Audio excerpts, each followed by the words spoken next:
So, the theme for July is letting go and holding on. And I'm thinking about the power of transitions in our lives and what we manage to let go of as we transition from one time in our life, one place, one relationship, one community to another, and what we hold on to.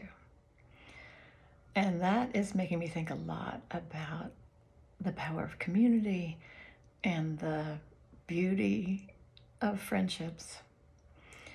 So I've I've moved a fair amount in my life. I mean, I've lived for a long time in a lot of different places, and each time I've built a new life. It involves finding new friends, of course, and building community, finding ways to be part of community, and that has only become more important the older I've gotten.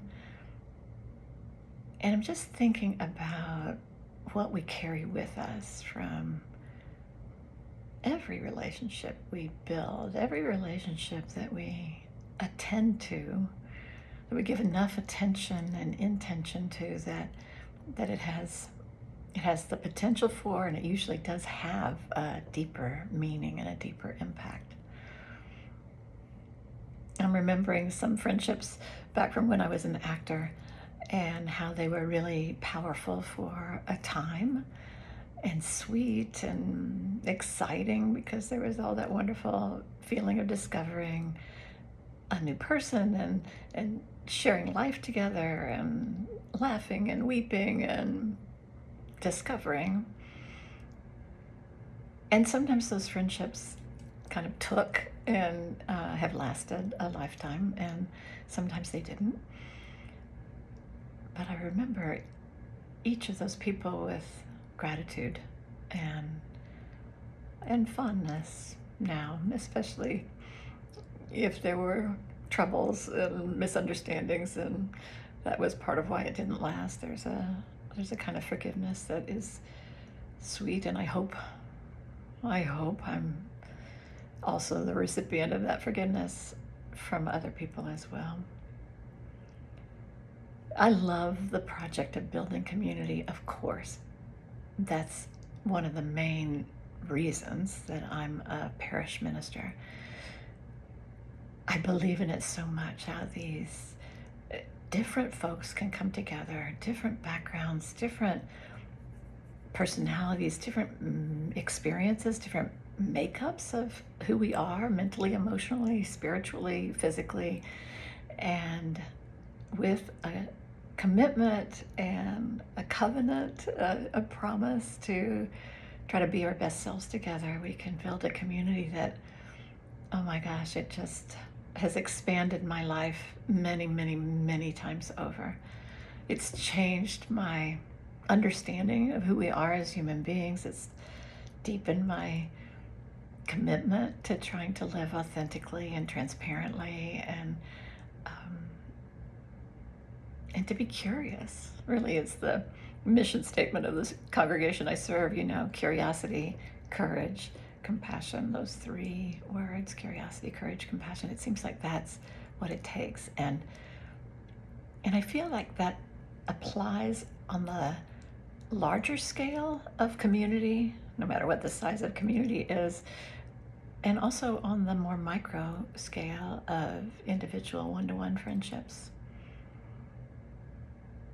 I've moved just enough in my life. I've stayed a long time in different places, but I've moved just enough in my life to have that experience of saying hello to new people and saying goodbye, at least to our in-person presence with each other, and then the great mystery of what relationships are able to endure a long distance and how they can continue to grow. And some relationships that I lost track of for decades and then reconnected with, and how in actual fact those relationships were still growing and are still present as though there was not the gap.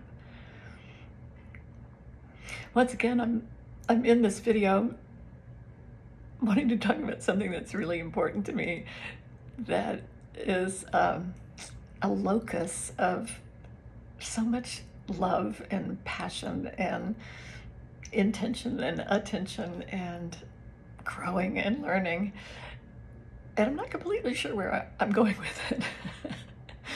I guess what I really wanted to do today was just lift up this whole thought about community and relationship and friendship and ask the questions about what do we need to let go of as life changes come along, and what do we hold on to? And I guess what I'm holding closest in my heart right now as my congregation and I move into this beautiful, big transitional year, what I'm holding on to is how the relationships and the impact that we've had on each other and the love that we shared is eternal. It never dies. And even though there may be separation and time apart, and even in congregational life, as ministers, when we leave, we separate for a while, and there's not communication so the next minister can have their chance to build relationships. There's still this ongoing connection. And it's part of the kinship of all of us and the interconnected web of all existence, and the energy that flows through those lines of connection in the web that sparkle like Indra's net. That's where I want to put my love and attention this year. One of the big places is into strengthening all of those connections, whether they are with lifelong friends or newer friends, or people with whom I'm in deep relationship with for a while, and then life, the stream of life, takes us onward, and our paths may separate. All that love. I want to celebrate all that love. I hope you will with me. I love you. Talk to you soon.